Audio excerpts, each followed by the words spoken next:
তারপরে আমার সেই 2 বডিগার্ডদের জন্য আমি জলটা নিয়ে আসলাম, নিয়ে এসে ভেতরে ঢুকিয়ে দিলাম। হ্যালো বন্ধুরা, কেমন আছো তোমরা সবাই? আশা করি অনেক অনেক ভালো আছো। আমি খুব ভালো আছি, তোমাদের ভালোবাসা। আজকে আমার দিল থেকে তোমাদের ভালোবাসা শুভেচ্ছা জানিয়ে আজ নতুন ব্লগটা আমি শুরু করছি। তো বন্ধুরা, আজকে আমি দেখাবো যে আমার দাদা কি কাজ করছে, কারণ সব দিন তো একরকম কাজ হয় না।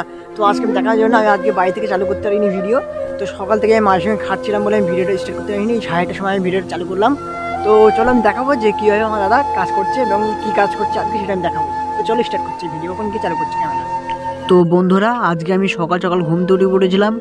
তো দাদা দেখলাম মুখ ধুতে চলে গেছিলো, আর আমিও পেছনে পেছনে চলে গেছিলাম মুখ ধুতে মাঠে।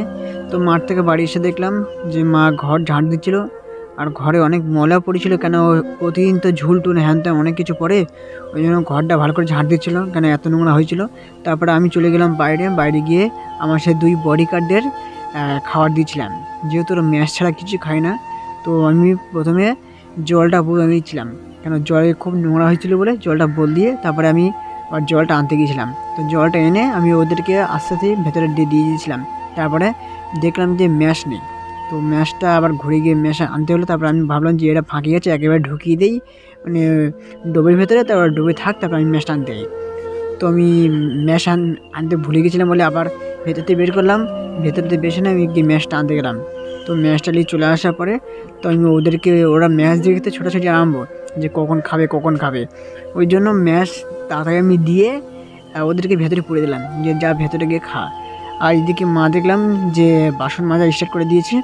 আমি যখন এই ডোবে যখন আমি হাত দিয়ে হাতটা ধুয়েছিলাম, তখন মা দেখলাম এদিকে বাসন মাজা চালু করে দিয়েছে। তো বাসন মাজা চালু করে দিয়েছে, বাসন মানে আমাদের তো পুকুর থেকে এই যে পুকুরটা দেখতে পাচ্ছ, এই পুকুরে কোনো আমাদের জল ব্যবহার করা হয় না, কেন এই জলটা খুব নোংরা, ওই জন্য জলটা ব্যবহার করা হয় না। যে মাঠ থেকে আমাদের জল আনতে হয়, সেই জল দিয়ে আমাদের বাসন মাজা, তারপরে মুখ ধোয়া, তারপর স্নান করা, মানে অনেক কিছু ওই জল দিয়ে করা হয়। তো আমরা বাসনটা মানে তাড়াতাড়ি করে মা মেজে নিচ্ছিলো। মেজে নেওয়ার পরে তারপরে আমি চলে গেলাম। তো আমার দাদা আর ওই দাদার মেশিন চালানোর জন্য আমার দাদা মুখ ধুতে গেছে, কেন এত গরম, আর এই দাদা জল খেয়ে নিচ্ছিলো, কেন গরমে থাকা যাচ্ছিলো না বলে। তারপরে মেশিনটা চালানোর ওরা টার্গেট করছে যে মেশিনটা চালাবো প্রায়, এই যে মালটা দেখতে পাচ্ছ, কালকে যে মালটা দেখতে পাচ্ছি সেই মালটা আলাদা আর এই মালটা আলাদা।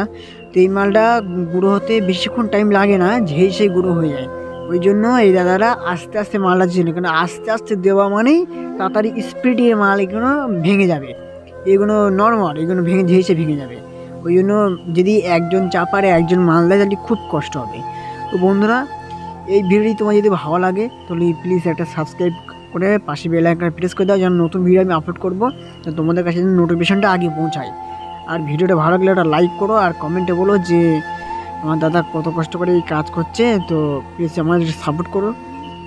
আর যে মালটা দেখতে পাচ্ছ, এই মালটা এটা এইভাবে দেবে, প্রত্যেকদিন এইভাবে কাজ করে, মানে সব দিনই একরকম কাজ হয় না, তোমাদের বলেছি কেউ সব দিন একরকম কাজ হয় না, প্রতিদিন আলাদা রকম কাজ হয়। প্রতিদিন আলাদা রকম কাজ, আলাদা রকম, মানে এই মেশিনে কাটা হবে যে কোনো মাল, যে কোনো প্লাস্টিক, যে কোনো কিছু বোতল টোতল সব এখানেই কাটা হবে। আর এই মেশিনটা এমন, মানে এত আওয়াজ মেশিন, তোমাদের শুনেছো, বিশ্বাস করে শুনেছো, দেখো মানে দেওয়া মাত্র ছিটি হয়ে পড়ে যাচ্ছে, মানে এটা চাপ দিলেই ভেঙে যাবে। এই মালগুলো এত নর্মাল, চাপ দিলে ভেঙে যাবে। ওই জন্যই আমার দাদা বলছিলো যে আস্তে আস্তে যা, তুমি কি একা এত দিতে পারবে না। আমিও চাপছি, কেন এই মালগুলো দুজনে দিতে হয়, দুজন দিলে তাহলে দুজনেই পারে না, মানে দুজন মাল, এই যে মালটা দেখবে এই মালে যে দুজনে দেয় একসাথে, তার দুজনের সাথে পারে না, তাহলে একা কেউ দিতে পারবে। ওই জন্য আমার দাদা বলছিলো যে আস্তে আস্তে মাল দাও, তুমি তো একা আস্তে আস্তে মাল দাও। আমি এখানে চাপছি, কারণ আস্তে জোরে চাপলে সব মাল ঝেঁচে গুঁড়ো হয়ে পড়ে যাবে, দেখতে পাচ্ছি কীভাবে গুঁড়ো হচ্ছে, ঝেঁচে গুঁড়ো হয়ে যাবে। ওই আস্তে আস্তে মাল দাও, তাহলে তোমার কষ্ট হবে না, তোমার কষ্টটা কম হবে। সেই জন্য আমার দাদা আস্তে আস্তে মানে চাপছিলো, আর ওই দাদা একটু রানিং করছিলো, কেন মানে মেশিনের তো কারেন্ট খরচা তো আছে, কারেন্ট তো পড়বে, ওই জন্য তাড়াতাড়ি করছিল। আর এই যে মালটা দেখতে পাচ্ছি, এই মালটা কাটতে প্রায় 25 থেকে 30 মিনিট লেগে যাবে, কেন এই যে মাল কাটতে হবে, কেটে গুঁড়ো বার হবে, সাইজে তারপরে অন্য গোলায় পাঠানো হবে। এই মাল যে কাটা হয়, এই মালে অনেক রকম ভেজাল আছে, মানে অনেক রকম বোতল আছে, প্লাস্টিক আছে, সব বাড়ি একরকম কাটা হবে। কিন্তু এই যে হলুদ আর এই যে ব্লু কালার দেখতে পাচ্ছি, এইটা কিন্তু মিক্সড হয়ে কিন্তু এটা কাটা হয়, কেটে তারপরে এটা মানে ফিনিশিং হয়ে আবার সার্ফ দিয়ে ধোয়া হবে, সার্ফ সাবান এগুলো দিয়ে ধোয়া হবে, শ্যাম্পু, দামি শ্যাম্পু দিয়ে এগুলো ধোয়া হবে, ধোয়া হয় তারপরে এগুলো যাবে। কেন এর ভিতরে যে এত নোংরা, মানে ধুলো সব বেরোয়, বেশিরভাগ নোংরা ঠেসা, ওই জন্য খুব তাড়াতাড়ি রিক্সে মানে তাড়াতাড়ি কাজ করে। আর এই যে দেখতে পাচ্ছি যে মালটা, মানে খুব আধা ঘন্টা লাগবে, প্রায় 25 থেকে 30 মিনিট লাগবে মালটা করতে। আর 12টা ওরা ওরা চালু করেছিল, 12টা 25-এ শেষ করেছে, 12টা 55 শেষ করেছে, মানে প্রায় 25 থেকে 30 মিনিটের কাছাকাছি।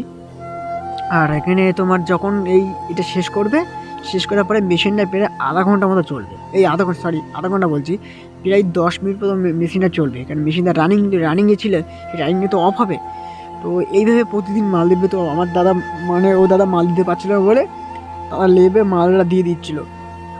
দেওয়ার পরে তো বলছিল যে তুমি দাঁড়াও, তুমি দিতে পারবে না, আস্তে দিতে হবে, বড়ো বড়ো মাল দিতে বলছিল বলে। বলছি ঠিক আছে, আমি বড়ো বড়ো মাল দিচ্ছি, আর তুমি ওই মালগুলো সামনের মালগুলো দাও। আর আমার দাদা বলছিল যে দাদা তুমি নাকে মুখে ভালো করে সেফটি করে লাও, কারণ এত গন্ধ, মানে এত পরিমাণে গন্ধ থাকা যায় না এখানে, তাও কাজ করতে তো হবেই। তারপরে এই দাদা আস্তে আস্তে মালটা দিচ্ছিলো, দেওয়ার পরে তো দেখো কীভাবে ছিট করি, দেখো মালটা দেওয়ার পরে এত চাপলে ধর্ম করে ছিটকে সব পড়ে যাবে। আর এই দাদা দিতে পারছে না বলে আমার দাদা একটু সাহায্য করে দিচ্ছিলো এই দাদাকে, যে দাদা দিতে পারছে না। তো তারপরে আস্তে আস্তে দুজনে মিলে উলি মেলে দিচ্ছিলো।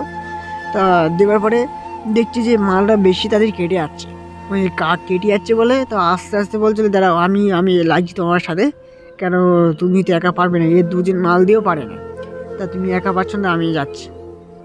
তো বলে মেরে দুজনে করতে করতে তো বন্ধুরা আজকে ভিডিওটা এই পর্যন্ত শেষ করলাম। আর নেক্সট ভিডিও খুব শীঘ্র আসছে।